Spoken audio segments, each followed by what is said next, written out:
I am Ricky Trisha Therese Obadong, and today I am going to discuss about surgical extraction of mandibular third molar in pterygomandibular space.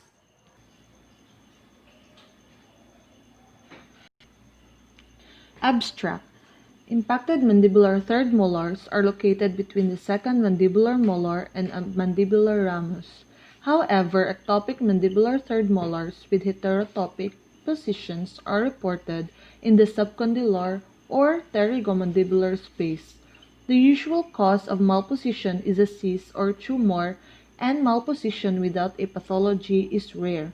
This case report described an impacted mandibular third molar in the pterygomandibular space without any associated pathology. Introduction. The surgical extraction of an impacted mandibular third molar is one of the most common procedures performed by oral and maxillofacial surgeons.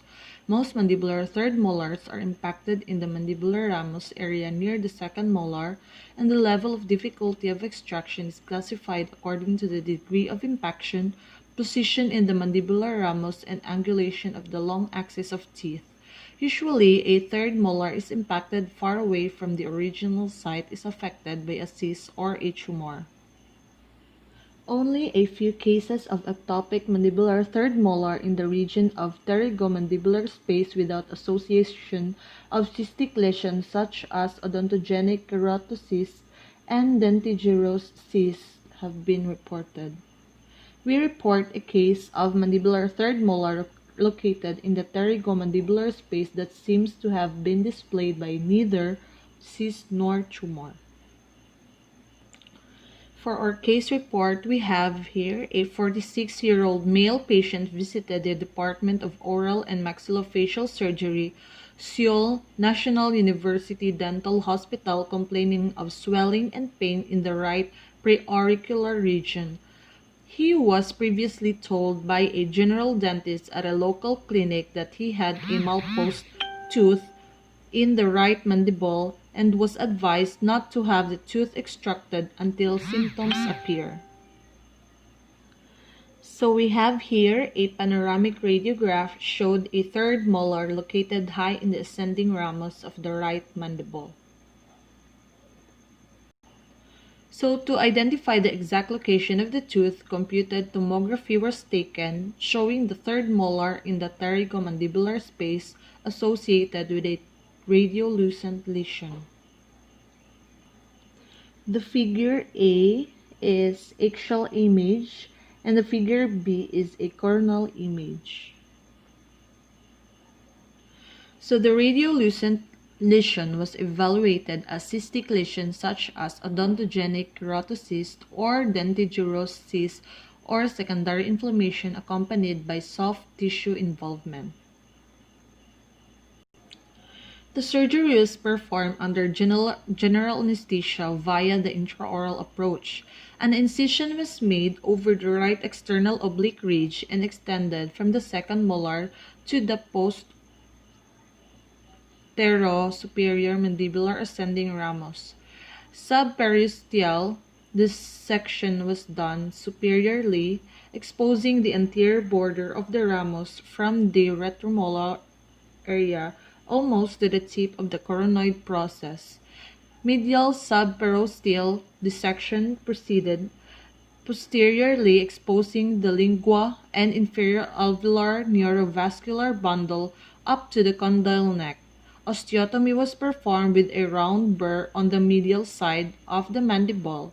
The tooth was exposed and carefully removed. So we have here the figure A. This is an intraoperative view of the ostectomy site in the medial aspect of the ascending ramus of the mandible. Then the figure B. This is a tooth removed ectopic mandibular third molar whose crown was blackened. So the tooth was easily removed from the area between the lingula and the sigmoid notch. The post-operative panoramic radiograph showed the removal of ectopic mandibular third molar. Sharp areas were smoothened with the site curated, and cleaned with sterile saline solution. The surgical site was primarily sutured with 4-0 Vicryl applied. The postoperative wound healing was uneventful, with no nerve damage symptom. A small follicular space enveloping the crown of the tooth was also identified, suggesting inflamed granulation tissue. So this image shows histopathologic imaging. A connection to the periodontal space of the mandibular second molar was detected in view of the sclerotic change of the underlying mandible and caries. We assume that there had been prolonged communication with the oral cavity that ultimately led to the infectious process. Discussion: the true incidence and etiology of ectopic mandibular third molar remain unknown. An aberrant eruption pattern has been suggested to occur when the tooth has been displayed by a lesion, usually an odontogenic cyst. Dentigerous is the most common benign lesion related to the impacted mandibular third molar.